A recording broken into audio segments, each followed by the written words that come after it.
Welcome, everyone. I will introduce some of the topics that we think have a lot of promise and potential for those who are interested to join this hackathon. So before we jump into that, I wanted to remind everyone that this is kind of an orientation or an introduction to what's actually coming and a little preview of expert talks that we have scheduled. All of this information about the hackathon, who will be speaking, when they will be speaking, what are they going to be speaking about, is available on the page for the Microbiome in Health and Wellness Hackathon. So if Sri Gauri or someone could share that link in the chat, that would be great. And after I complete this part of the presentation, also, I hope that someone will be able to give an overview of the schedule and kind of how to register and things like that. So as Sri Gauri mentioned, the hackathon for us is a little bit different than what you would typically think of a hackathon, right? Typically, when people hear the word hackathon, they think competition. Somebody wins, somebody loses. Whoever wins gets it all, right?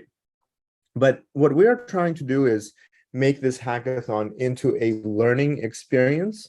And I hope that after today's presentation, it will be a lot more clear how and why maybe you might be interested in the microbiome as a technology that really brings together these very different kinds of skill sets.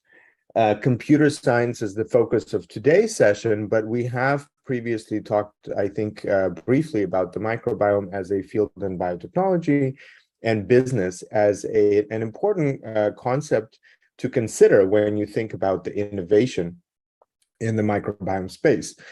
And this is aligned well with our approach in general, which is to provide solutions, services, and training in the field of big data analytics. And as a result of this activity, we have the platform that you just signed up on. And also, I will demonstrate a little bit of the platform that you will have if you are less familiar with bioinformatics, how you can nevertheless participate and do analysis and kind of see what the data actually tells us. So as a part of doing this work, we also interact with a network of experts from around the world, including Israel, the US, Sweden, India, and many other countries. And our goal is always to bring together experts in the field that can help us understand the trends and direction where that particular field is going.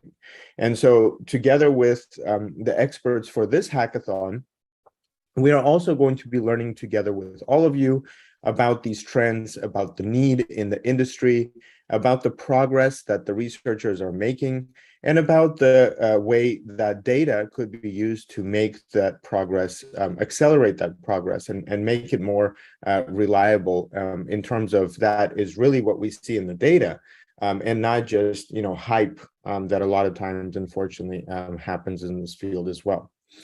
So why microbiome? The reason we chose to select this topic for this hackathon and in general as a topic that we feel is important is because it is a recently accelerating field where a lot of investment has yielded insights that are very interesting. But unfortunately, a lot of those insights still remain to be proven in terms of the value that they produce, even though a lot of larger companies and industry have adopted that this actually does have a lot of potential, and we have to harness this potential. Now, where has this potential primarily been so far? Primarily, there's a focus on human microbiome therapeutics, and kind of thinking about the microbiome with probiotics, prebiotics, so primarily the gut microbiome. Now, as you will hopefully discover in this whole training period before the hackathon and during the hackathon itself, microbiome is a technology, or a microbiome as a field, and metagenomics as a technology has the potential to disrupt several different domains, and in unexpected ways oftentimes. So I myself don't come from a microbiology background, but just preparing for this hackathon, I've learned so much about the potential of the microbiome in clothing, in skin treatment, in aging, in balding, in so many different things. So I think it's a real exciting field. And unfortunately, when something touches so many different things, it also becomes kind of questionable as to how those specific ideas can be translated into actual products. And here we can see a chart that in 2018, there have been over 1,500 patent applications. And I think that trend is continuing to grow. Unfortunately, this chart goes only to 2019, but in 2021, I believe that this trend is continuing to grow. So there's really a lot of innovative ideas that could be patented, that could result in tremendous business as well as science breakthroughs. So what are the specific challenges in microbiome that we can contribute to, that we as a community, we as a company, you as researchers, students, faculty, other companies, maybe entrepreneurs, what can we contribute without necessarily having access to lab space and to maybe microbiologists that can modify strains of different bacteria, or design new therapeutics and maybe phages that address specific types of microbes. So I think the real benefit of microbiome as a field is that there's a lot of data sets that are publicly available. And during the hackathon, we will introduce you to a lot of these data sets that we have been curating as a team to highlight some of the opportunities that we think are very promising, and then allowing our experts to speak about the other components. When you look at these data sets, what should you consider? How can you frame your questions in such a way that they become interesting, compelling, innovative, and addressing real challenges out there? So this availability of data, I think, is really a trend that defines this field, because even surprisingly, even to me, biotechnology startups rely on public domain data sets to inform their initial ideas. And then essentially the company would validate a lot of those insights that come out of the analysis of publicly available data sets. And the same way with researchers, right? They might have ideas that they also want to validate first on public domain data sets. So there's a lot of reliance on these data sets. And the reason is because they are done by professional teams and professional labs, experts that design these experiments, and publications that then describe the results as well, right? So it's really interesting that any one of us has access to those data sets. Now, unfortunately, data sets are not easy to work with. And that's where engineering, computer science, data science really can play a major difference, because the goal of these disciplines is to really translate this raw data to insights. And in addition to just insights, those insights need to be interpretable. So someone needs to understand the mechanism of action and the biological kind of context of what is being described in this data. They need to be easily searchable, and they need to be visually compelling. And so I think those are the things that we will focus on as we think about how to make this kind of data-driven innovation more applicable and useful for actual users. And that's going to be more of the focus of what I will speak in a few more slides. Now, why the hackathon as a learning experience makes sense, why this format makes sense. A lot of times when we think about learning something new, there's no practical outcome. And the reason why there's no practical outcome is because you're trying to earn a certificate, or maybe say, I have completed, some course and now I have some skills. But who knows if those skills are real? Most of the time, and I think, I've done that myself as well, we go on some online learning platform and we watch some video, we read some text, and then we get a certificate. I mean, how is that necessarily learning? I don't think that there's a lot of practical outcomes from simply doing that. What does make that much more practical and I think more valuable is when you come out with a real project.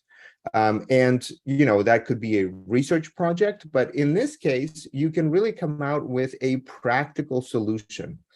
And that solution really shows that you have skills, you know how to apply those skills, and you have done the research from the technology to the domain that you're in to actual business value that you are producing.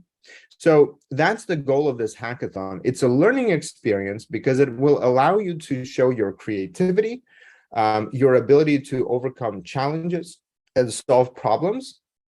But also, most importantly, I think it's a way to connect with others that can contribute to your ideas, refine them. There's a saying called iron sharpens iron. And I think in this case, we hope to bring together teams that have the business acumen and background, that have the data science skills and intuition, and also people that have the biotechnology and the biology and the kind of health and wellness thinking, so that these are real proposals of solutions that are needed. Now, how do we take these 3 points, innovate, solve, and connect, and start talking about the specific challenges and opportunities with microbiome? So I think that there's a lot of funding that continues to be poured into the microbiome space. Now, as I mentioned already, a lot of that funding goes towards therapeutics and things like pro and prebiotics and things like that. So what we are going to focus on, that kind of funding is large in amounts, but you can see that the number of these investments, it remains to be pretty low. And that's because it's a lot of money for only a few products. Now, if you are familiar with, even the stock market or the economy in general, we know that actually small and medium-sized businesses are the ones that are most active and most innovative, and they are able to, a lot of them fail, but they are able to produce real value and innovation. And so I think what we are going to focus on is preclinical health and wellness type applications, because we think that there's a lot of opportunities to kind of take this high level science and make it practical in the sense that it is data driven and proven, but nevertheless addresses the more commonplace issues that we face. So just a few examples. Silver has been known to resist to have antimicrobial properties. So there's actually a lot of metals and different types of materials that have antimicrobial properties. Now, this sounds like a great idea to innovate and understand how can antimicrobial type material, maybe suppress odor or have some other good properties. But we need to remember that our skin also has a microbiome, right? And that microbiome has a substantial effect on the way our skin feels, on the way that our skin protects against potentially pathogenic microbes, and also how our skin microbiome can cause things like rashes and all kinds of other kind of conditions that might be very unpleasant. So when we think of, how this microbial ecosystem and an understanding of this microbial ecosystem on our body can really change how we will address these kinds of innovations that are actually today available on, places like Amazon. You can go and you can find a lot of silver infused fabric and different kind of clothing, but does it affect the skin microbiome or does it not, right? There's a lot of questions about that. And so we will have an opportunity to address some of those questions and kind of think about, well, what is the alternative, or how can, or for who maybe, right, this kind of product innovation can be useful. Another example that I really like is that, you probably have heard, if you're in the Western part of the world, about many different metagenomic based or microbiome based kind of tests that can help you pick a right diet, that can help you buy pro and prebiotics that are best for you and things like that. But, as you have more and more of these kinds of tests, and they say that, well, we do metatranscriptomic, or we do metagenomic, or we do just amplicon sequencing, this is an opportunity to start thinking about, well, where is the opportunity for one of these companies to do things differently, innovate, and capture the market? Because they're all struggling to grow beyond a certain number of users.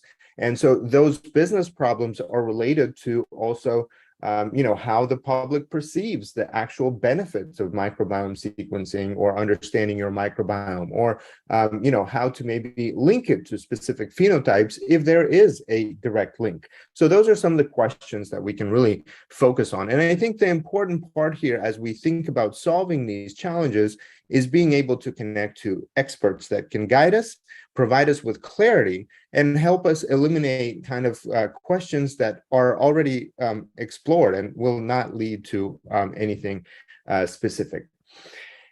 And the ultimate goal, as I mentioned, is to actually build something. And the final product that you will have is something that you will be able to take with you for a much longer time, that will continue to be relevant beyond, a certificate that you can simply add to your resume. And I think it's really an opportunity to develop something that you have validation, you have feedback from experts that are in the industry, that have tried to innovate in the space, that do research in the space, right? And really know how to provide something that is very valuable. And that is something that you can directly take and continue working on it, even potentially raise money for it, because there's a lot of investment in the space. You can continue doing research on that topic, and you can also continue to build out products based on your understanding of what challenges exist with the data.